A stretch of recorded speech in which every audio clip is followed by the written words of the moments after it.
Bismillahirrahmanirrahim. Assalamualaikum warahmatullahi wabarakatuh. Sahabat beriman, kisah perjalanan spiritual Zulkarnain hingga membangun tembok untuk mengurung Ya'juj dan Ma'juj. Hari kiamat adalah peristiwa kehancuran alam semesta yang menandakan berakhirnya kehidupan di dunia. Tidak ada satupun makhluk Allah Subhanahu wa Ta'ala yang mengetahui datangnya kiamat ini. Hanya saja, perihal semakin dekatnya waktu kiamat dapat diketahui melalui tanda-tandanya. Salah satunya ialah munculnya Ya'juj dan Ma'juj. Hal ini sesuai dengan yang telah disebutkan oleh Al-Quran dalam surat Al-A'raf ayat 187. Ketika Rasulullah SAW ditanya kapan terjadinya kiamat. Mereka menanyakan kepadamu tentang kiamat, bilakah terjadinya? Katakanlah, sesungguhnya pengetahuan tentang kiamat itu adalah pada sisi Tuhanku. Tidak seorang pun yang dapat menjelaskan waktu kedatangannya selain Dia.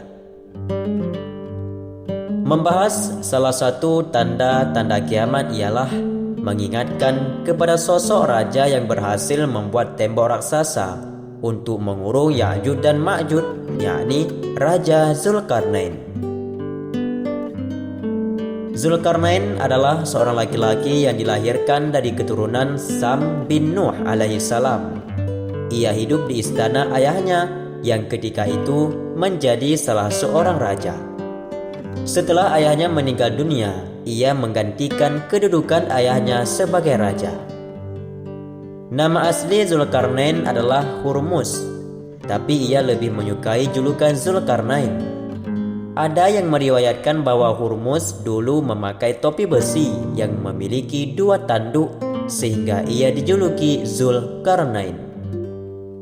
Berikut ini kisah Zulkarnain dari perjalanan spiritual hingga ia berhasil membuat tembok untuk mengurung Ya'juj dan Ma'juj. Pada suatu hari, Zulkarnain pergi bersama pasukannya untuk mencari hakikat iman hingga ia bertemu dengan Nabi Ibrahim alaihissalam. Ia pun masuk Islam melalui perantara Nabi Ibrahim. Raja Zulkarnain melakukan tawaf mengelilingi Ka'bah bersama Nabi Ibrahim. Setelah itu, ia kembali lagi ke negerinya.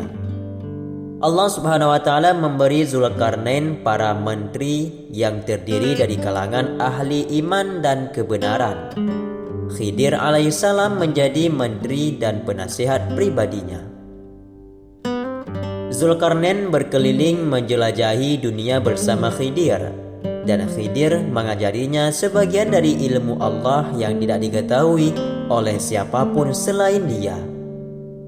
Zulkarnain menyiapkan pasukan untuk mendakwahkan manusia kepada Allah Ta'ala yang langsung dipimpin olehnya sendiri. Zulkarnain tidak menerus menyeru ke jalan Allah dalam wisata keimanannya agar ia dapat menyebarkan keimanan dan keadilan di muka bumi serta menunjuki manusia ke jalan yang lurus. Zulkarnain telah mempelajari seluruh bahasa penduduk bumi sehingga ia berkomunikasi dengan semua orang dengan bahasa mereka masing-masing. Perjalanan dakwah Zulkarnain sampai di belahan bumi bagian barat, tempat matahari terbenam. Zulkarnain ini bukanlah seorang nabi, tapi Allah telah mengilhaminya tentang apa yang harus ia lakukan dan ia katakan. Itu karena Allah mencintainya, lantaran ia senantiasa taat kepadanya, juga lantaran ia berbuat kebajikan dan beramal saleh. Setelah berhasil sampai di wilayah matahari terbenam, yaitu di ufuk barat, ia ingin pergi menuju wilayah matahari terbit, yaitu di ufuk timur. Maka setelah itu berangkatlah ia bersama pasukannya yang besar lagi kuat untuk melihat hal-hal baru yang menakjubkan di bumi Allah.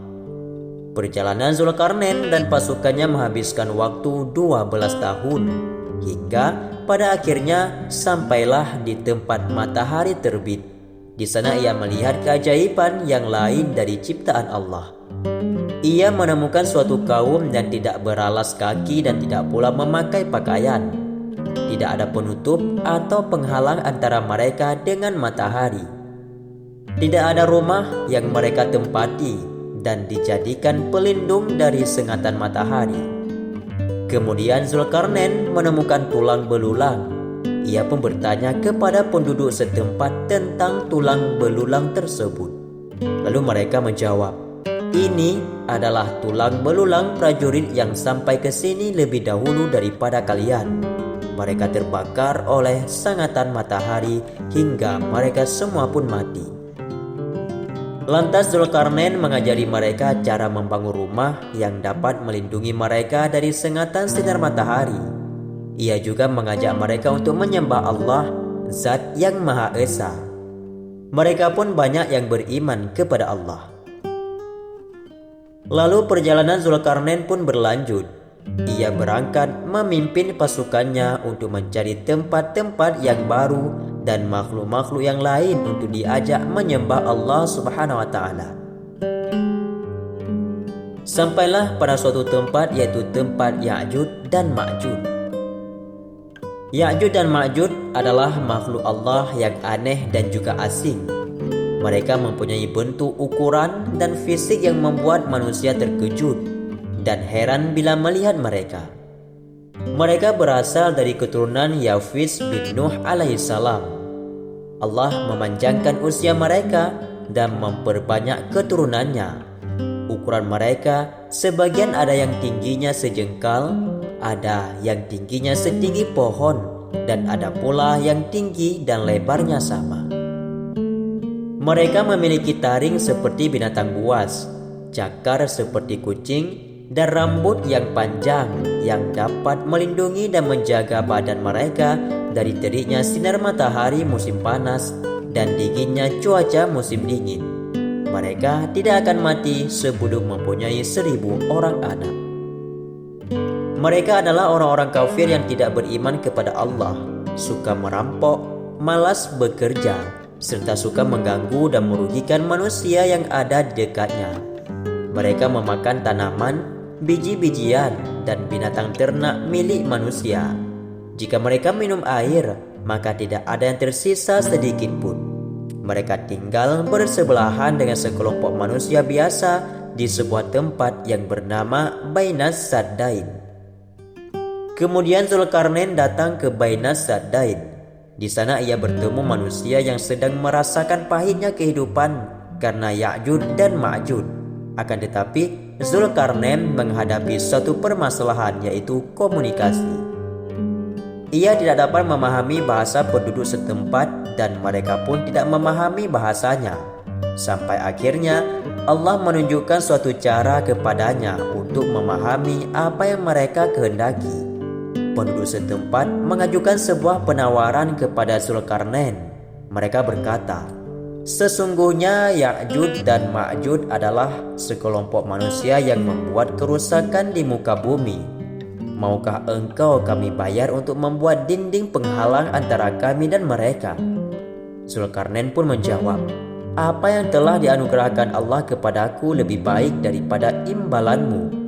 Maka bantulah aku dengan kekuatan agar aku dapat membuatkan dinding penghalang antara kamu dan juga mereka." Zulkarnain meminta pertolongan kepada Allah terlebih dahulu. Kemudian ia meminta pertolongan kepada manusia. Tujuannya, ia ingin mengajarkan kepada mereka bahwa yang pertama adalah kekuatan iman, kemudian baru kekuatan manusia.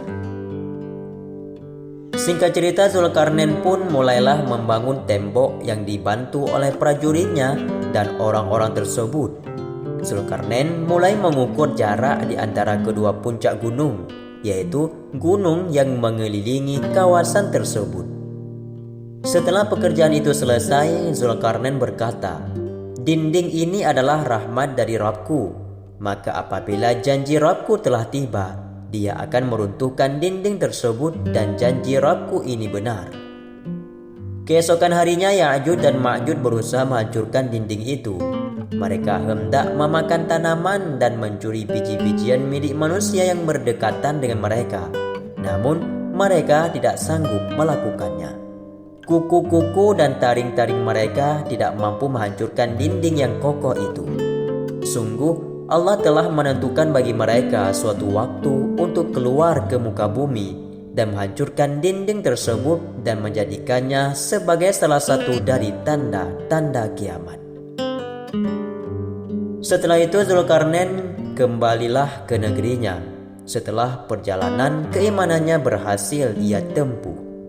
Kemudian malaikat maut pun datang dan mencabut nyawanya setelah dia sampai ke negerinya. Sahabatku semua, itulah sekilas kisah tentang perjalanan spiritual Zulkarnain, yaitu seorang raja yang beriman hingga membangun tembok untuk mengurung Ya'juj dan Ma'juj yang mendurhakai Allah Subhanahu wa taala dan juga makhluk yang murka yang membuat kehancuran di muka bumi ini. Wallahu a'lam bishawab. Semoga bermanfaat. Assalamualaikum warahmatullahi wabarakatuh.